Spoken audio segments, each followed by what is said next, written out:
Resources that we'll be using today are graph paper and a pencil, a standard ruler, not metric, foam board, masking tape, wax paper, and of course time.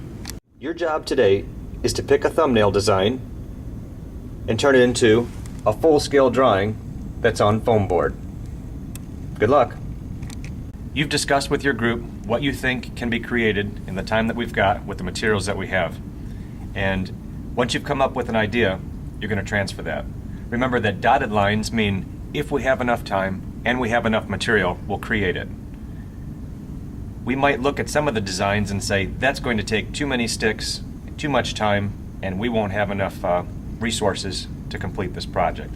So I'm going to take this design down here with some of the dotted lines, knowing that my group can create that.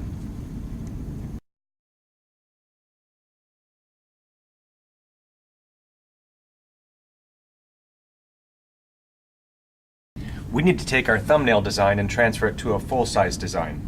This is an 8.5 by 11 piece of paper and should be plenty of room to make our design. I'm going to start by putting a dot up here towards the top. And I'm going to measure down 8 inches. And put another dot.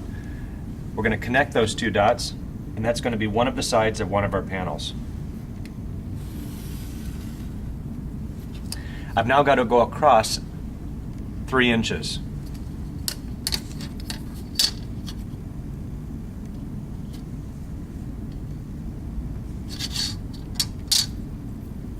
I can connect those two dots.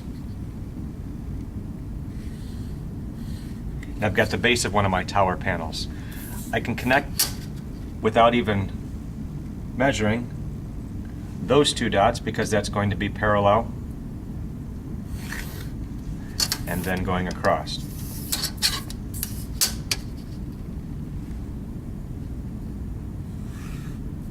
I now have one rectangle piece that's 8 inches tall by 3 inches wide. I've got to now copy that rectangle 2 more times.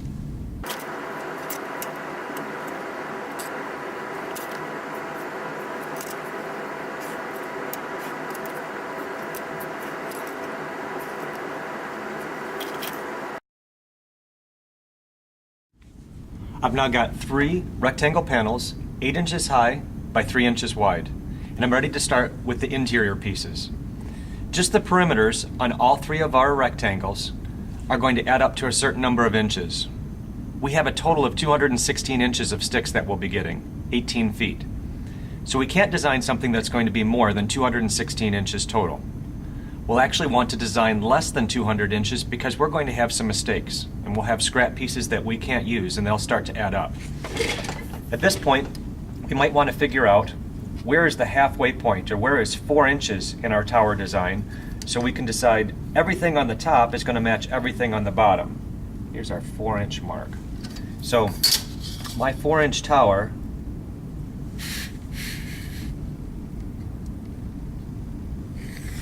I'm just putting a light line, and you might not even be able to see it there very well in the video, but I put a light line saying everything on the top of my panel is going to match everything on the bottom. That would be symmetry. I also might want to make a light line in the middle of my panel at 1.5 inches. That's going to be right in the middle. 1.5.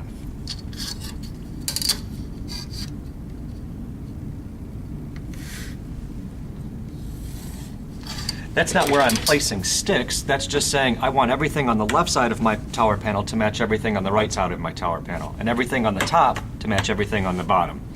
We've now got to go through the process of creating our thumbnail sketch into a full-size design.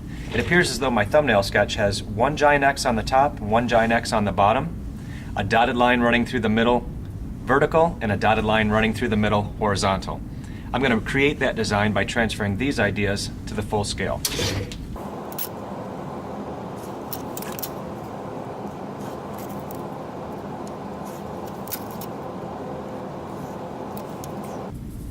Remember that dotted lines mean if we have enough time and enough resources of material, we can complete the design.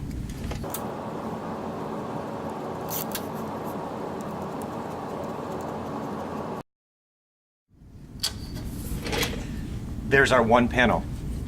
If we take this panel and we create 3 identical panels, that will be the most efficient design.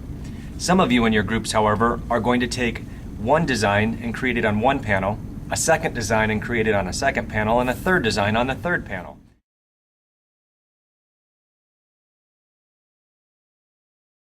This graph paper happens to be almost 8.5 inches tall, so we know that we can take on one dot. If we start at that dot right there, that won't work, so we'll start again.